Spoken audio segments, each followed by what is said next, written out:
मग निघता येत नाही त्याला. किती हात पाहिले ते म्हशीचं टाइमशीर दूध काढणं, टाइमशीर वगैरे देणं. पाऊस असो, झड असो, नंतर घरात बेत पडली तर आपण काम पाहिजे म्हशीला पाणी पाजावं लागते दूध काढत नाही. हा मग ते तर लय बदल ते मत लिहायचे रोज होते जरा बरं म्हणून.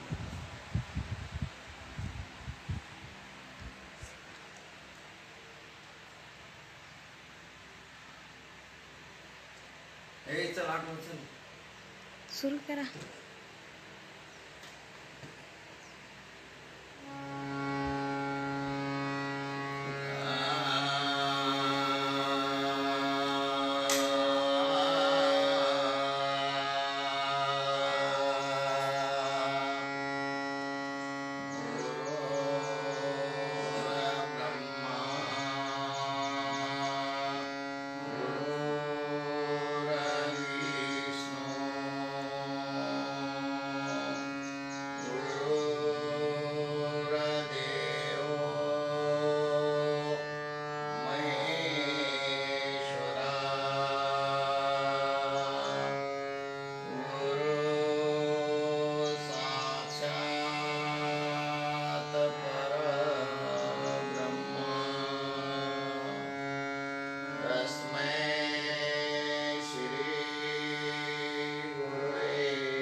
सद्गुरू सांगतात, बा शिष्या, तू तुझ्या स्वरूपाला ओळख, तू तुझ्या स्वरूपाला जा.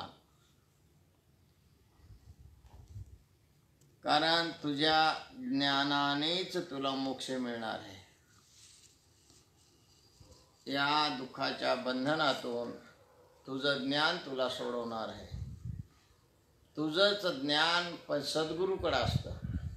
तुझं ज्ञान तुझ्याकडनं आहे. तुझी बिमारी आहे तुझ्यापाशीच आहे, पण इलाज डॉक्टर साहेबाकडे. त्याचप्रमाणे ज्ञान तुझंच आहे, पण तुझ्याकडे ते ज्ञान नसून ते सद्गुरूकडे ज्ञान आहे. म्हणून महाराज सांगतात, गुरु तेथे ज्ञान, तेथे ज्ञान, गुरु तेथे ज्ञान, गुरु तेथे ज्ञान, ज्ञाने आत्मदर्शन, ज्ञानी आत्मदर्शन, दर्शने समाधान अति जैसे. दर्शनी समाधान अति जैसे. जिथं ज्ञान आहे तिथं सद्गुरू आहे, जिथं सद्गुरू आहे तिथं ज्ञान आहे. चंद्र आहे तिथे चंद्रिका आहे, शंभू आहे तिथे अंबिका आहे. तसं सद्गुरू म्हटलं की तिथं ज्ञान असतं, लक्षात घ्या. आणि आत्मज्ञान असतं. भौतिक ज्ञान पुष्कळ आहेत, पण त्या ज्ञानामध्ये विकार आहे. आत्मा निर्विकार आहे, म्हणून त्याचं ज्ञान शुद्ध आहे, आत्मज्ञान.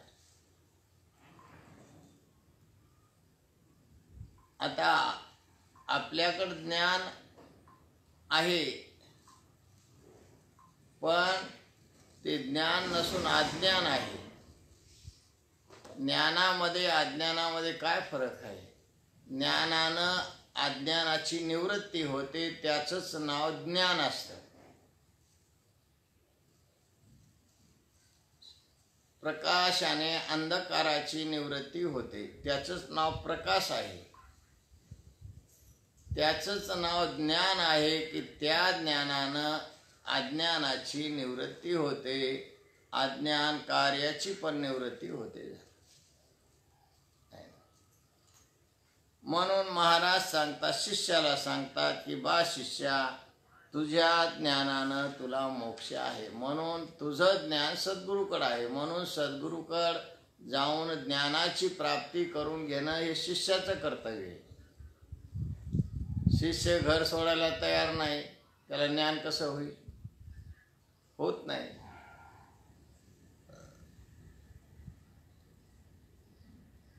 पहिल्या काळामध्ये आत्मज्ञानाकरता सद्गुरूची सेवा, सद्गुरूचे आश्रम असं होतं. म्हणून बरेच दिवस सद्गुरूची सेवा करून आत्मज्ञान घेतल्या जात होतं. त्याच न्यायानं गुरुपासून ज्ञान प्राप्ती करताच गुरु करायचं असतं. आणि आत्मज्ञाना वाचून तर केवळ आता बरेच लोक गुरु करतात, पण जप, तप आणि कर्म याच्यामध्ये अडकले झाले. जपानंही ज्ञान होत नाही, तपानंही ज्ञान होत नाही, कर्मानंही ज्ञान होत नाही. हे सगळे याच्यापासून बंधन तयार होतं.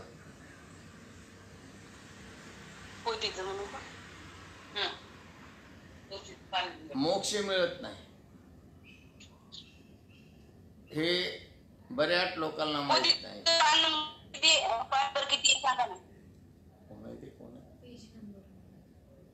पेज नंबर म्हणत आहेत अवंतिका. 49 page number. मोदी तर सांगा महाराज. 49 page number. कृपया पोथी सुरू असताना कोणीही माईक ऑन करू नये. कोण होतं ते? अवंतिका. कोणती? यांचे काही नाव असतात. सांगितलं त्यांना पेज नंबर पाहिजे होता. आजकाल माणसांना सगळं रेडीमेड पाहिजे,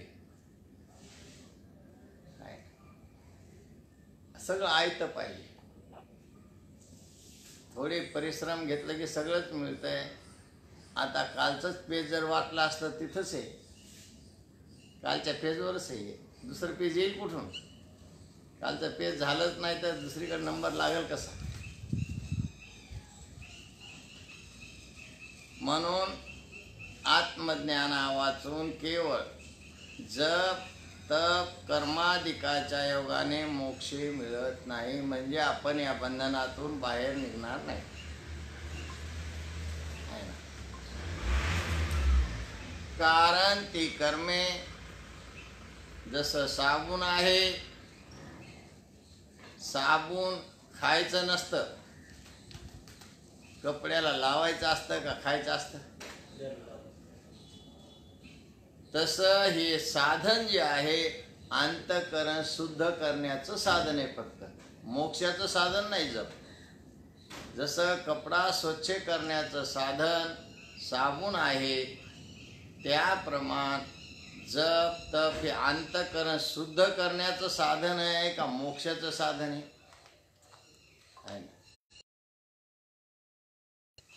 अंतःकरण शुद्ध करण्याचं साधन आहे फक्त, आहे ना, मोक्षाचं साधन नाही. पण हेही पुष्कळांना अज्ञात आहे. का तर प्रत्येक गोष्ट विचारपूर्वक करायची असते. याचं फल काय आहे? मी जप करायलो पण जपाचं फल काय आहे? तपश्चर्या करायलो पण तपश्चर्याचं फल काय आहे? तीर्थाटन करायलो पण त्याचं फल काय आहे? मला कोणतं फल पाहिजे आणि मी कोणती साधना करायलो त्याच्यापासून फल कोणतं मिळणार आहे हे आपण लक्षात घेत नाही. आहे ना, त्यानं केलं की यानं केलं, यानं केलं की त्यानं केलं. आहे ना, का कशा करता करायचं ते त्याचं फल काय आहे? आपण हे कधी पाहायला तयारच नाहीत. त्यानं केलं की यानं करायलं, हे केलं की त्यानं करायलं. आहे ना, अशी गोष्ट आहे. म्हणून जप तप कर्माधिकाच्या योगाने मोक्ष मिळत नाही हा शेरा मारलेला आहे गुरुने. शिष्या जपापासून मोक्ष मिळत नाही, तपापासून मोक्ष मिळत नाही, कर्मापासून मोक्ष मिळत नाही. आता याला मोक्ष पाहिजे, कर्म सोडायला तयार नाही. बरं, कर्म कसे करावं हे माहीत नाही. कर्म करण्यामध्ये सुद्धा खूप मोठं अंतर आहे. शास्त्र कर्म कसे सांगतं करायचे? निषिद्ध सांगतं का विहित सांगतं का सकाम सांगतं का निष्काम सांगतं? कर्म आहेत पण कर्माचे प्रकार सुद्धा आहेत ना. नित्यनैमित्तिक कर्म आहे, प्रायश्चित कर्म आहे, साधारण कर्म, असाधारण कर्म, असे कर्माचे बरेच प्रकार आहेत. तू कोणतं कर्म करायला त्याच्यापैकी? म्हणून निष्काम कर्म जप केला पण निष्कामतेचा जप असेल तर अंतःकरण शुद्ध होईल, नाही तर ते जप तुला बांधून टाकीत झालं. प्रत्येकाचा जप आहे सकाम.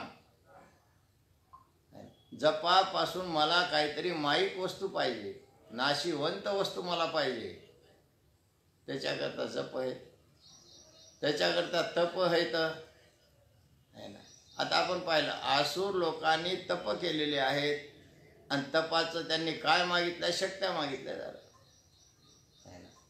मग त्या नाशिवंत होत्या का शाश्वत होत्या? नाशिवंत. शक्ती तर बालपणाची शक्ती गेली, तरुणपणाची शक्ती गेली, सगळ्या शक्त्या चालल्यात का टिकायल्यात? शक्ती कायमस्वरूपी कोणतीच नसते.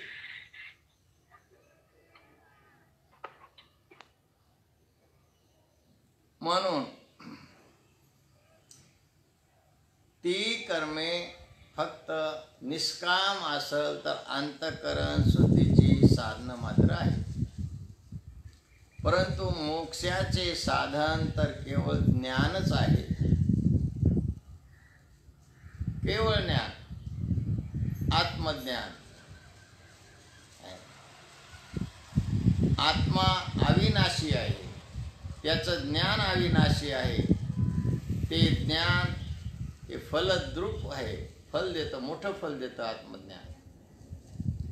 बाकीचे ज्ञान हे अज्ञानच असतात, पण आपण ज्ञान म्हणतो. म्हणून ज्याप्रमाणे स्वयंपाक करावायचा असला तर लाकडे, भांडी, धान्य इत्यादी त्यांची जी केवळ साधने असतात तितक्याने स्वयंपाक सिद्ध व्हायचा नाही. आता लाकूड आहे, धान्य आहे, भांडी आहे, सगळं आहे, पण तिथं जर अग्नी नसेल तर हे सगळं अग्नी वाचून व्यर्थ आहे. स्वयंपाक करण्याकरता अग्नीची अत्यंत गरज आहे. त्याप्रमाणे आत्मज्ञानाची अत्यंत गरज आहे. आत्मज्ञान त्याचंच नाव परमार्थ आहे, त्याचं नाव देवदेव आहे. आता प्रत्येकाच्या देवदेवामध्ये फक्त आत्मा येणं झालं, बाकी सगळे आले. प्रत्येकाच्या देवदेवामध्ये काय येणं? आत्मा येणं. मग बाकी सगळे आले, मंत्र आले, तंत्र आले, सगळे आले, फक्त काय येणं? आत्मा येणं. व्यर्थ आहे ते सगळं. जोपर्यंत मध्ये आत्मा येत नाही तोपर्यंत सगळं व्यर्थ आहे, लक्षात घे. जोपर्यंत ज्ञान होत नाही तोपर्यंत व्यर्थ आहे, लक्षात घे सगळं आहे ना. म्हणून जेव्हा शिष्य सद्गुरू महाराजाकडे जातं तेव्हा सद्गुरूचं कर्तव्य ठरतं की आपल्या शिष्याला या दुःखातून बाहेर काढायचं. म्हणून गुरु महाराज सांगतात की जप, तप, कर्म हे अंतःकरण शुद्धीचे साधनं आहेत. याच्यापासून मोक्ष मिळत नाही, म्हणजे परमानंद प्राप्त होत नाही. तुझ्या पूर्ण दुःखाची निवृत्ती होणार नाही, परमानंदाची प्राप्ती होणार नाही. म्हणून त्याचप्रमाणे ज्ञाना वाचून मोक्ष प्राप्त होत नाही असा शेरा मारला. आणि इथं साधकांनी सावधान व्हायला पाहिजे की आपल्याला एकच साधना आहे, म्हणजे आत्मज्ञान प्राप्त कशानं होतं तेवढंच करायचं झालं. आगाऊ साधना करण्याची गरज नाही. आपण जे मेन सांगता सद्गुरू तिकडं दुर्लक्ष आहे आणि आगाव कामाकडे लय लक्ष आहे. वाती वळायच्या, जाळायच्या, कोणी तेलात जाळतंय, कोणी तुपात जाळतंय, कोणी शुद्ध तुपात जाळतंय. आता त्याच्यापासून काय होते? काय होते त्याच्यापासून? ज्ञान होते? नाही होत ज्ञान. बरं, पूर्ण समाधान होते काय? पूर्ण समाधानही होत नाही. होतंय काय? टाइम बर्बाद होते, दुसरं काय होत नाही. प्रतिबंध तयार होतं तुझ्या ज्ञानाला. तो काय झाला? एक तर टाइम व्यर्थ गेला, त्याच्यापासून प्रतिबंध तयार झाला. आता बऱ्याच लोकांचं म्हणणं आहे की आमच्या रूढी परंपरेप्रमाणे आम्ही करणार. तर तुम्हाला लक्षात घ्या, केव्हा ज्ञान होणार नाही. कधीही तुम्ही अपेक्षा करू नका परमानंद प्राप्तीची. का तर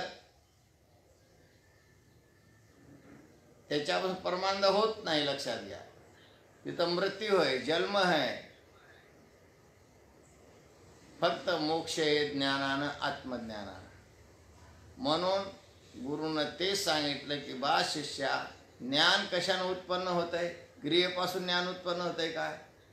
वाती जाळून ज्ञान उत्पन्न होत आहे काय? उदबत्त्या जाळून ज्ञान उत्पन्न होत आहे काय? मग ज्ञान होतंय कशानं? तर फक्त ज्ञान होतंय श्रवणानं. बरं, श्रवण म्हणजे अध्यात्मशास्त्राचं वाचन.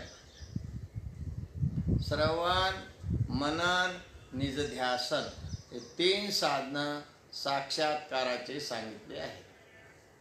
बाकी याच्या वाचून जे बी काही केल्या जातं हे प्रतिबंधाला कारण आहे. प्रतिबंध होते, त्याच्यापासून मोक्ष नाही मिळणार. म्हणून ज्ञाना वाचून मोक्ष प्राप्त होत नाही. त्यासाठी तुझे स्वतःचे रूप तू अगोदर ओळख. म्हणून ग्रंथरूपी आरसा आहे, आणि त्या आरशामध्ये आपलं रूप आपल्याला दिसतं. या आरशामध्ये देहाचं रूप दिसतं आणि शास्त्ररूपी आरशामध्ये आपलं रूप दिसतं. आरसे दोन आहेत. एक व्यवहारिक आरसा आहे, तिथे व्यवहारिक शरीर दिसत. व्यवहारिक आरशामध्ये व्यवहारिक शरीर दिसत आणि शास्त्रामध्ये आत्मस्वरूप दिसत. मी कळल, मी कोण आहे हे शास्त्रामध्ये कळल, आरशामध्ये नाही कळणार. म्हणून शास्त्राचा आणि ज्ञानाचा जन्य जनक भाव संबंध आहे. जोपर्यंत तू शास्त्र वाचणार नाहीस तोपर्यंत तुला ज्ञान कधीच होत नाही. पहिल्या लक्षात घे, कधीच होणार नाही. ती अपेक्षा सोड आता तू. आता ते मनाच्या ज्या कल्पना आहेत ना, मन तुला फसवायला लागले. लक्षात घे, मन फसवायला लागले. टाईम बर्बाद व्हायला आहे, आयुष्य वाढणं झाले, आयुष्य समाप्त व्हायले. म्हणून महाराज सांगतात, आयुष्य जात आहे पहा, काळ जप तसे महा, सोहिताचा घोर वहा, ध्यानी रहा श्रीहरीचा. म्हणून श्रवण, मनन, निध्यासन. श्रवण भक्ती है, श्रवणी भक्ती ही अंतरंग भक्ती है, श्रेष्ठ भक्ती है. ज्ञानेश्वर माऊलीने म्हणले, काय म्हणले,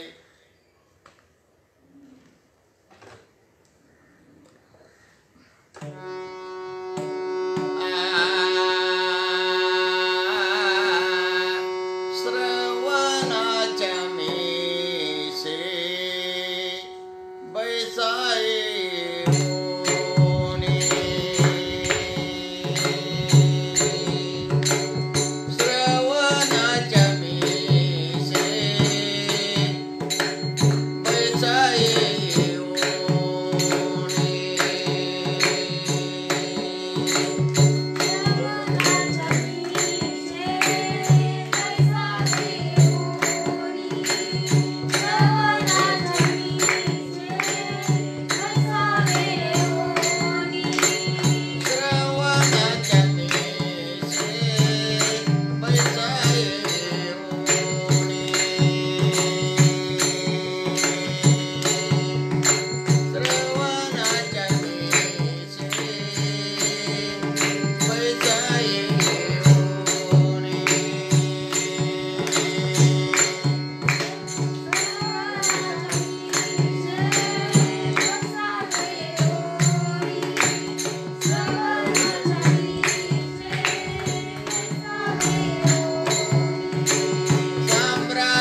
संत सम्राट ज्ञानेश्वर माऊलींनी सांगितले, बाबांनो आयुष्य थोडं आहे, जप तपामध्ये आयुष्य घालण्यापेक्षा श्रवण करा, वाचन करा.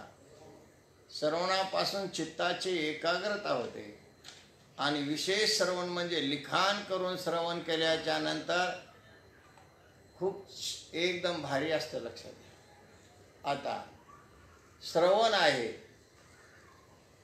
वाचन करतो, पण कधी कधी मन चंचल होण्याची शक्यता असते. आपल्याला वाटतं मी श्रवण करायलो, पण मन कुठं तरी गेलेलं असतं. म्हणून त्याच्यापेक्षा लिखाण करून श्रवण करा. तिथं 4 इंद्रियाला काम लागतं. हाताला लिहिण्याचं काम लागतं, डोळ्याला पाहण्याचं काम लागतं, वाणीला बोलण्याचं काम लागतं आणि मनाला चित्ताची एकाग्रता. म्हणून असं श्रवण असतं. आणि जे खासच साधक आहेत हे याला येळ पण देतात. आता काय म्हणतात, आम्हाला टाईमच नाही. पण तुम्ही अधिकारी आहेत ना, तुम्हाला अधिकारी कोण म्हणायले?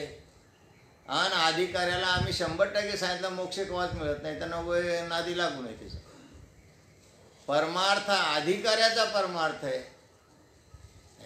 तुला सच्चिदानंद पद मिळणार आहे का? ते साधं एक सिंपल पद जर माणसाचं नोकरीचं पाहिजे 30 वर्ष तुला घरदार सोडून फिरावं लागले, भटकावं लागले कुठं कुठे, हे तर सच्चिदानंद पद आहे, अविनाश पद आहे. हे तर या पदावर कधी राहस नाही परत.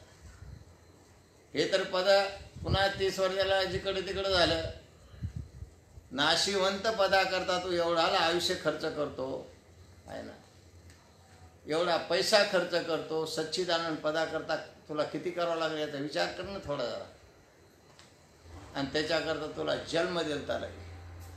संसारी जन्मी जे याच लागी, या नावे भाग्य बनिजे.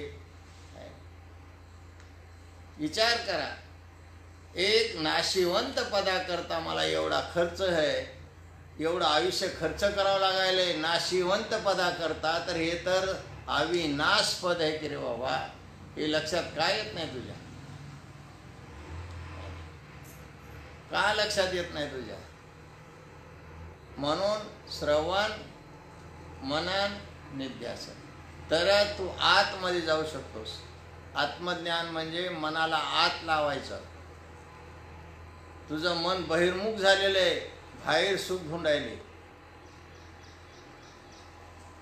बाहेर सुख धुंडायले. पण तुला बुद्धी कशी नाही, बाहेर जगामध्ये कोण सुखी दिसायले तुला? तुला कधी सर्वे केला का?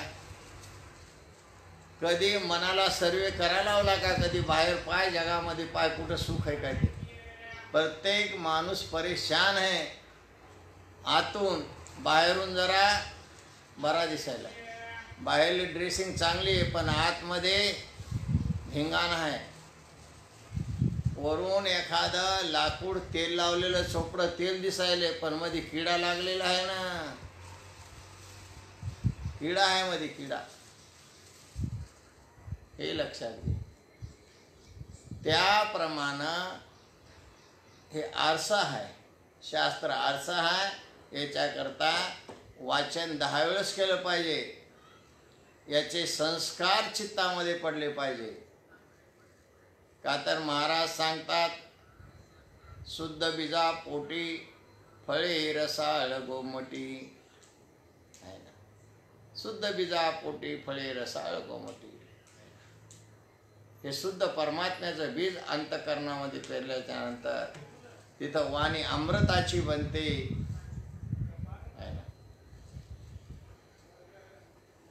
अमृताची वाणी देहे देवाच्या कारणी, अशी गोष्ट आहे.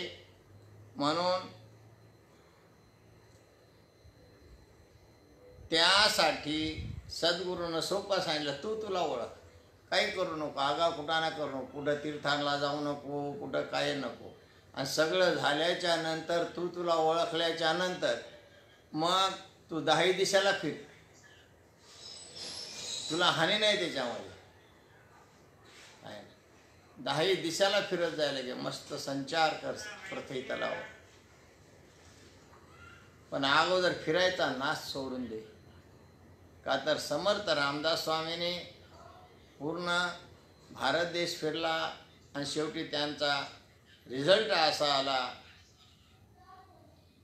महाराजांचा.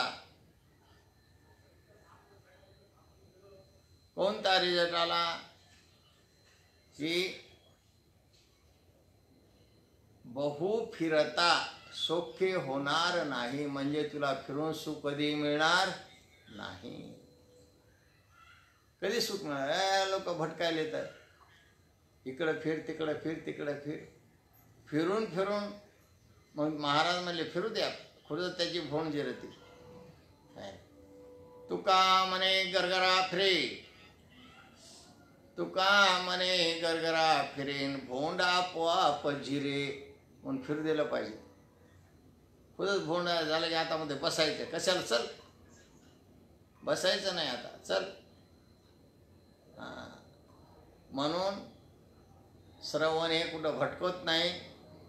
संत संगती खूप चांगली असते, पण माणसाचं मन जे आहे ना, पापी मन, त्याला संताकडे येऊ देत नाही. तिकडं कोणीकडे बी भटकेल बरं का त्याचं मन, त्याला गंमत आहे. पापी मन आहे ते. ज्या अर्थी संता वाचून मन भटकायला ना, त्या अर्थी त्यांना समजून घ्या की माझं मन पापी आहे,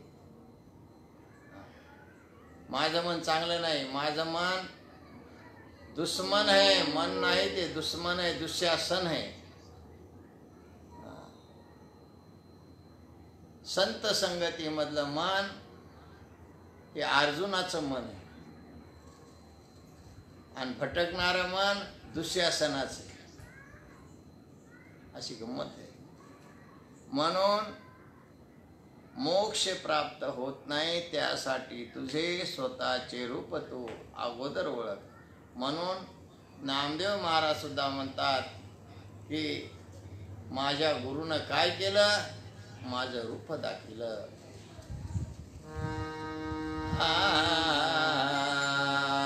माझे रूप माझं दाखविले डोळा,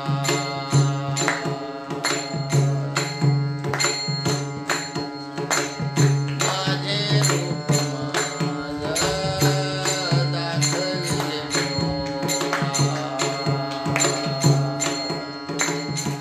माझे रूप माझं दाखविले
की तुझं रूप तू ओळख स्वतः, दुसरं काही करू नको.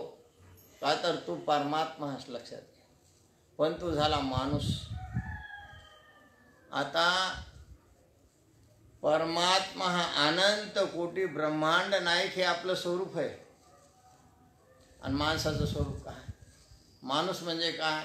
या हाडा मासाला धरलेला एक कल्पना आहे. हाडा मासाला धरलेला एक माणूस आहे.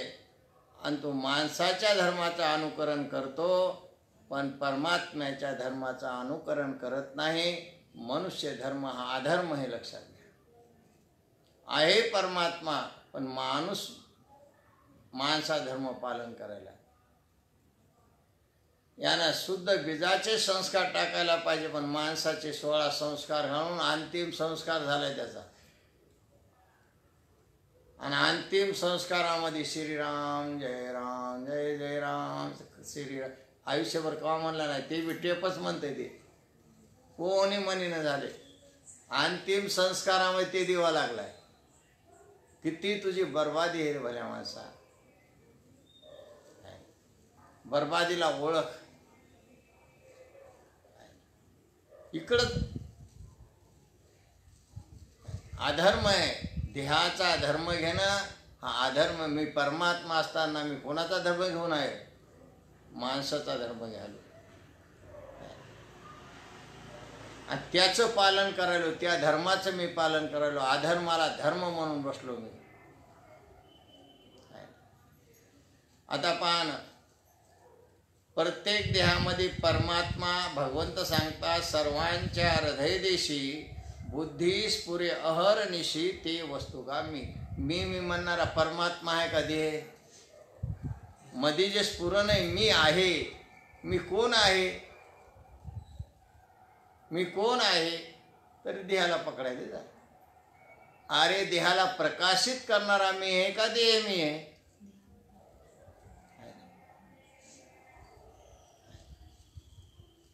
झाले लटकले अधर्मामध्ये. वर आणि वधू धर्म आहे का अधर्म आहे? वर बी नाही आणि वधू बी नाही. देहाला वर वधू केलं झालं. पंचमहाभूताच्या देहावर कल्पना केल्या. हे वर हे वधू. त्याचा अधिष्ठान मी आहे का वर वधू मी आहे?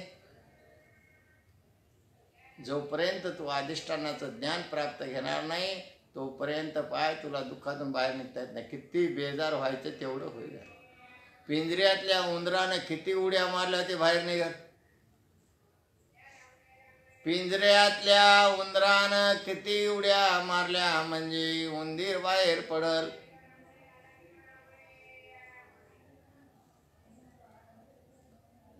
उड्या मारी नका पिंजऱ्यात उंदीर का शांत बसलाय? उड्या मारायला का नाही? मारायला.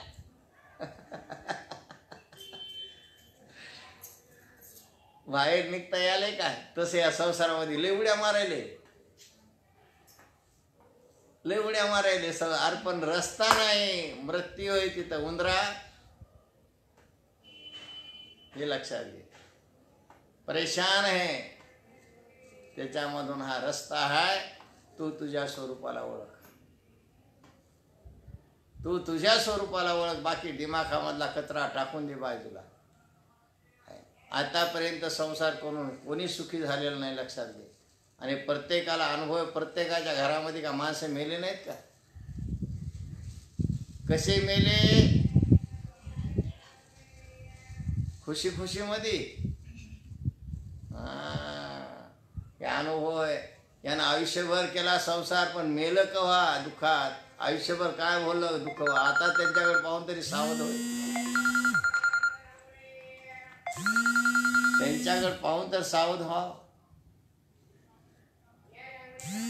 म्हणून सद्गुरू सावध करतात. गुरु सावध करतात.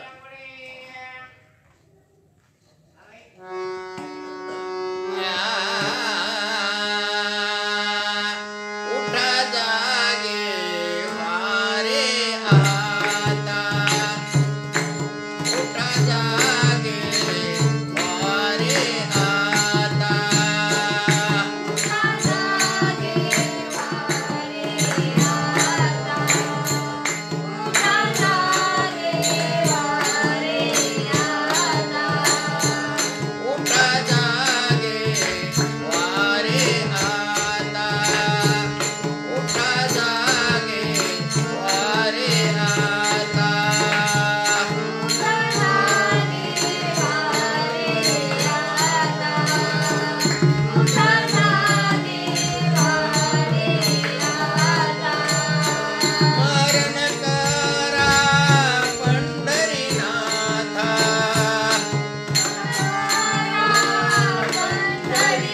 भावे चरणी ठेवा माथा भावे चरणी ठेवा माथा भावे चरणी ठेवा माथा भावे चरणी ठेवा माथा उठा जागे व्हारे आता स्मरण करा पंढरीनाथा भावे चरणी ठेवा माथा चुकवी व्यथा जन्माच्या जागवा जागवा है ना?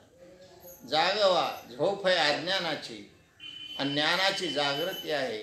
मी परमात्मा वाटणं हे ज्ञान आहे, जाग आहे. मी देह वाटणं ही झोप आहे. लक्षात घ्या. या झोपेतून जागवा. देहाला मी वाटणं ही झोप आहे. दिवसभर झोपलेलाच असतंय आणि संध्याकाळी झोपलेला जागा केव्हा होतो? या जन्मात होय, नाही तर कुंभकर्णापेक्षा पुढे नंबर लागल. कुंभकर्ण जागा झालता पाय. कुंभकर्ण जागा झालता. तो अनादी कालापासून घोरायला लागलेला आहे देहबुद्धीच्या तालामध्ये. मला सांगा, देहबुद्धी मरकी आहे का अमर आहे? देह म्हणणाऱ्याचं कवा चांगलं होणार आहे? याला कवा कळल? मी देहाला मी म्हणणार मग कवा चांगलं होणार आहे? वरचीवर देह नाशिवंत आहे का कसा आहे? कधी होशमध्ये यावानं, कधी शुद्धीवर येतो बाबा. एवढी मोहाची दारू पेली तो की त्या मोहाची नशात उतरणं. मरतावळी सुद्धा दारूमध्येच गेलं. माझं माझं म्हणून गेलं का देव माझा म्हणून लागलं? लेकरं बाळा माझं माझून मेलं. मोहाची दारू पिऊन मेलं का काय मेलं?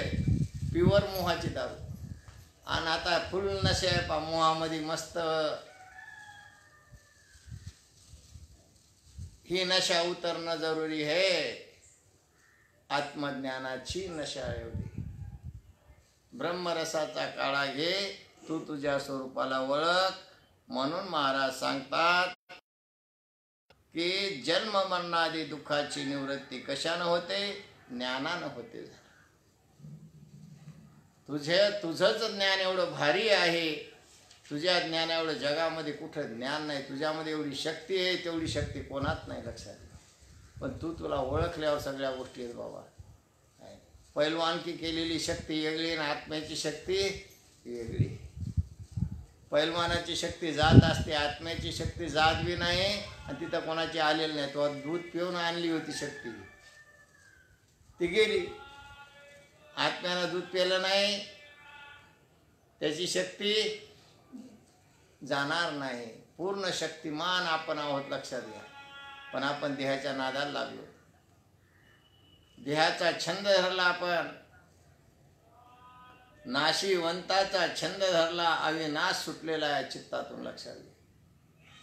म्हणून श्रुती स्मृतीच्या प्रमाणावरून अगदी यथार्थ असे निरूपण करून आता पुढे उत्तरार्धात ते ज्ञान प्राप्त होण्यासाठी जन्मादी दुःखाची कारणे, जी पापादी कर्मे त्याची निवृत्ती होण्यासाठी ब्रह्मनिष्ठ सद्गुरूच्या सदुपदेशावर विश्वास ठेवा. आता फक्त शिष्याकरता उपदेश असतं, जगाकरता नाही. तो शिष्य आहे की गुरुचं वचन पालन करतो, त्याचं नाव शिष्य आहे. लक्षात घ्या. गुरुचं वचन नाही पालन करत तो शिष्य नाही. म्हणून शिष्याचं एवढंच करता आहे की सद्गुरूच्या सदुपदेशावर विश्वास ठेवावा. अशाविषयी निरूपण केले आहे. तारा जन्म मरणो कागळ फाटे. तुझं जन्म मरण समाप्त होणार आहे शिष्या, पण गुरुच्या वचनावर विश्वास ठेवला तर. तुला जन्म मरण देणारी जी ललाट पत्रिका तिच्या चिंध्या चिंध्या होतील. पाप पुण्य खलास होऊन जाईल. तो लगेच फक्त गुरुच्या वचनामध्ये एवढी ताकद आहे. याचा स्पष्ट अर्थ इतकाच की जर तू सद्गुरूच्या उपदेश वचना विश्वास ठेवशील तर तुला जन्म मरण देणारी जी ललाट पत्रिका आहे तिचे तुकडे तुकडे होऊन पुन्हा तुला जन्म मरण दुःख होणार नाही, तुझ्याला दुःखच येणार नाही. मग गुरुच्या वचनामध्ये एवढी ताकद आहे. म्हणून सतशिष्य आहेत ते गुरुच्या वचनाचंच पालन करतात, बाकी कोणाचे वचन कानामध्ये घेत बी नाहीत आणि त्याचं पालन बी करीत नाही. आता शिष्याने एक शंका केलेली आहे. शिष्य म्हणतं, गुरु महाराज आपण जन्मवर्णाची ललाट पत्रिका म्हटली, तिचा अर्थ काय बरे? जी ललाट पत्रिका जे तुम्ही शब्द वापरला, या ललाट पत्रिकेचा अर्थ काय होतो हे मला तुम्ही समजावून सांगा. गुरु म्हणतात, सांगतो ऐक. प्रत्येक जीव जे आहे, जीव म्हणलं की पापी तरी असतं पुण्यवान तरी असतं. लक्षात केवळ पुण्यवानही जीव नाही, केवळ पापी जीव नाही, मिश्रित आहे. कोणतेही कर्म त्याच्यामध्ये पाप पुण्य घडत असतं. लक्षात प्रत्येक क्रियेमध्ये पाप पुण्य घडत असतं. म्हणून जी जी कर्मे करतो त्याचा हिशेब यमराजाचा कारभारी चित्रगुप्त म्हणून आहे तो ठेवत असतो. आता आपल्यामध्ये 2 चित्रगुप्त आहेत. सकाळी उठल्यापासून कर्माला सुरुवात होत असते, तर द एंड झोपेपर्यंत कर्म सारखे चालू असतात. कर्म 3 प्रकारचे आहेत, लक्षात घे. एक, काही कर्म या शरीरानं कर्म होतात, त्याचा अहंकार घेतला की कर्म झाले. सकाळी उठलो म्हणलं की कर्माला सुरुवात झाली. कोण उठलं? देह उठला का आत्मा उठला, पण देहाचा अहंकार झाले, कर्माला सुरुवात. काही कर्म मी दात घासले, असं केलं, तोंड धुतलं, वगैरे वगैरे काय केलं तर केलं. काही वाचन बोलणं हे सुद्धा कर्म आहे. आणि मानसिक मनामध्ये जे विचार चालू आहेत ते सुद्धा कर्म आहे. लक्षात. म्हणून सकाळी उठल्यापासून 3 प्रकारचे कर्म चालू होत असतात. कायिक, वाचिक आणि मानसिक. 3 प्रकारची, अशी 3 प्रकारची. आता शेतामध्ये तुझ्या तिफन लागलेली आहे. तिफन म्हणजे पेरणी चालू आहे. तिफन म्हणजे 3 फण्या असतात तिला, आणि त्याच्यामधून बी टाकलं जातं.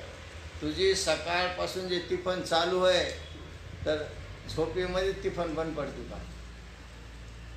सारखी पेरणी आहे, सारखी पेरणी आहे. कधी शरीराकडून, कधी तर वाचेकडून, कधी बोलणं म्हणजे वाचा, आणि कधी मनामध्ये विचार. आणि आता सगळे दिवसभर तू काय चांगले विचार करतो का? दिवसभर चांगले विचार करतो काय? कोणाचंही चांगलं व्हावं म्हणतो का मोह चांगलं व्हावं म्हणतो?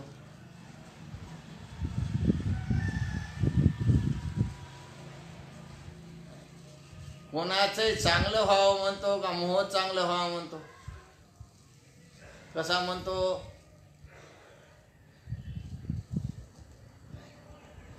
काही माणसं बोलण्यामध्ये नाही बाबा, कोणाचं बी चांगलं व्हावं, इमानदारीनं बोलायला का सांग ना.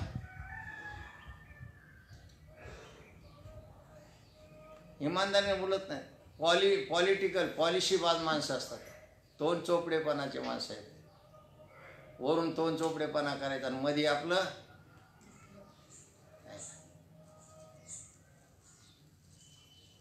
कोणाचंही चांगलं व्हावं असं वरून म्हणतो का मनातून म्हणतो?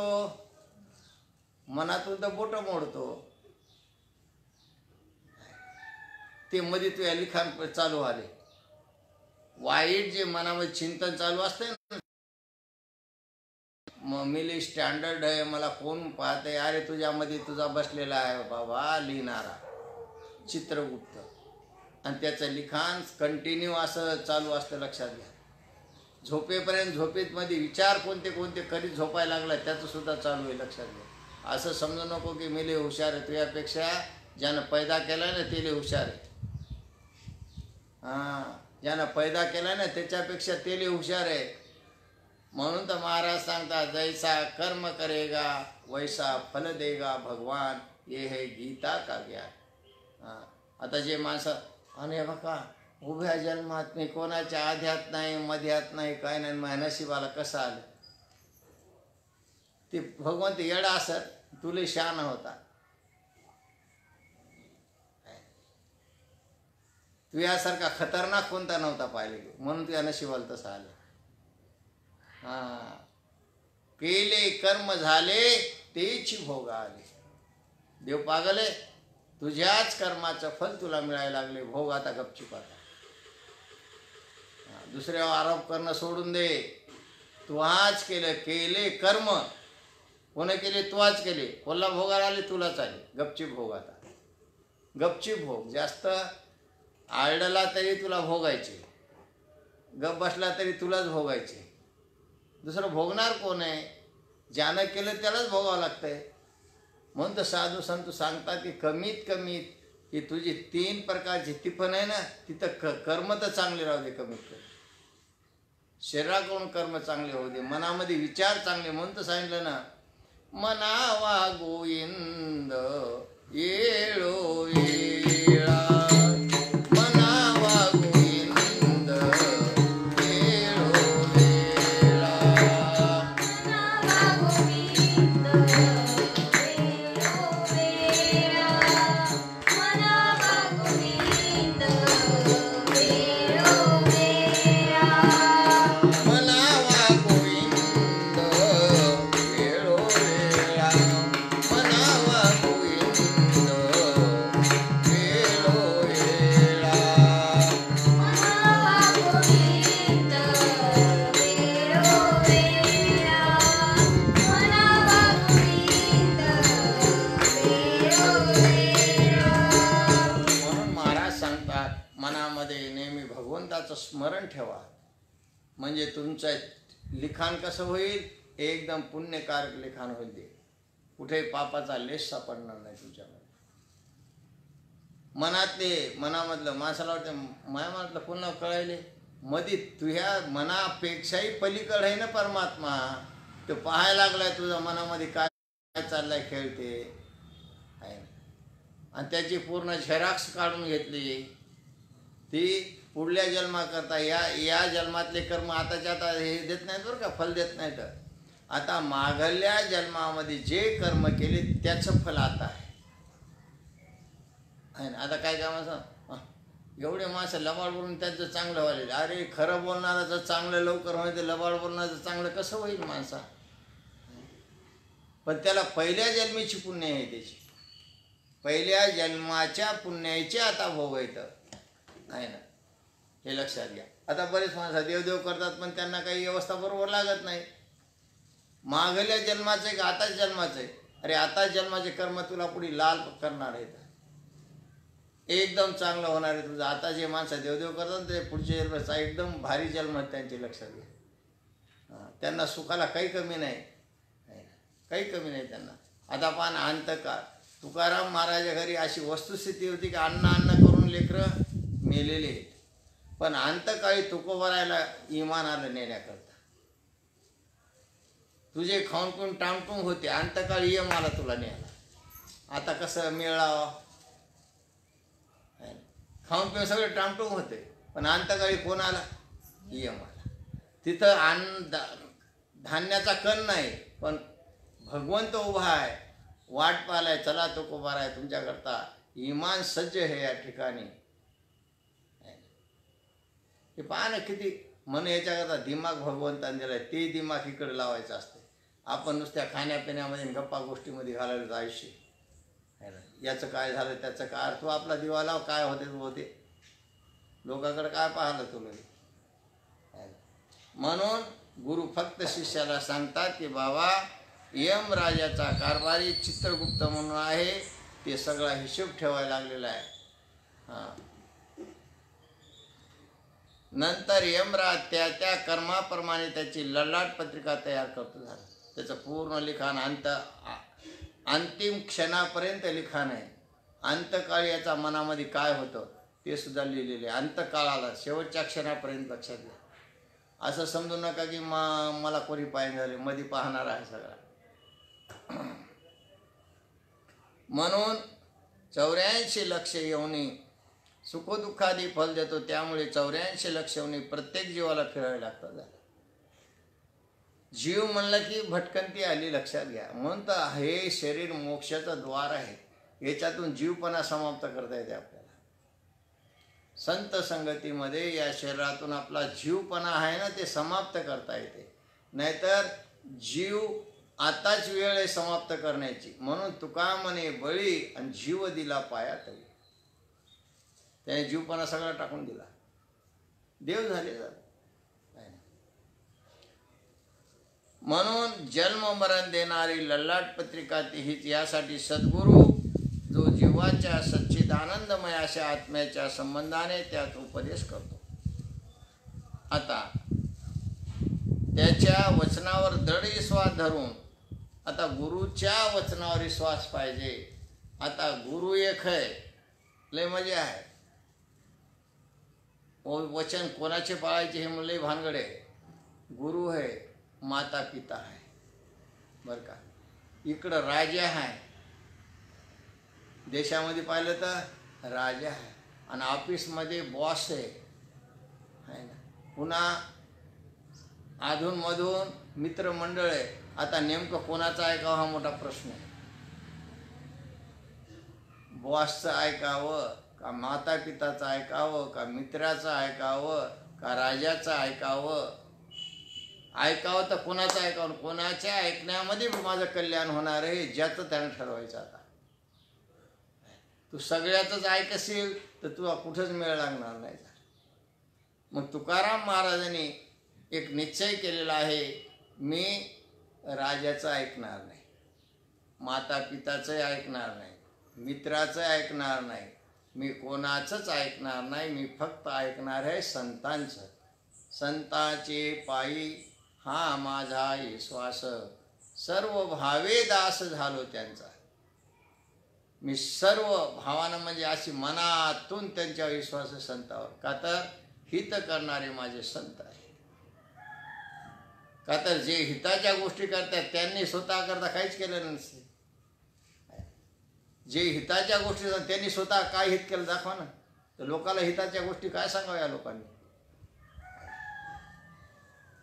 काय सांगावं? म्हणून तेची माझे हित करीती सकळ. फक्त संत जगामध्ये हित करणारे आहेत. तेची माझे हित करीती सकळ. सगळं हित करणारे माझे संत हे तुकाराम महाराज. म्हणून तुकाराम महाराजांना वैकुंठाहून इमान आलं का तर संतांच्या वचनावर विश्वास होता. आज 800 वर्ष आता झाले तरी पण लगे 300 वर्ष झाले, 350 वर्षाचा काळ आहे तुकोबा. तरी पण आज तुकोबाराय जिवंत आहेत. रोज त्यांचे नामस्मरण केले जातं, त्यांची आठवण केल्या जाते. का तर त्यांनी विश्वास कोणावर ठेवावं हे सांगितलं त्यांनी. कोणाच्या विश्वासापासून आपलं कल्याण होणार आहे हे तुकोबारायाची प्रेरणा घ्यायला पाहिजे. आता आपण कोणावरही विश्वास ठेवतो तर म्हणतात मग विश्वासघात केला याने. पण तुकाराम महाराजांनी म्हणले नाही माझा याने विश्वासघात केला म्हणून. आपल्या आयुष्यामध्ये बरेच असे घटना घडलेल्या आहेत की यांनी विश्वासघात केला, माझा केसाने गळा कापला, काही म्हणतात. अरे तुला कळालं का विश्वास कोणावर ठेवावा? ते कोणावर विश्वास ठेवा?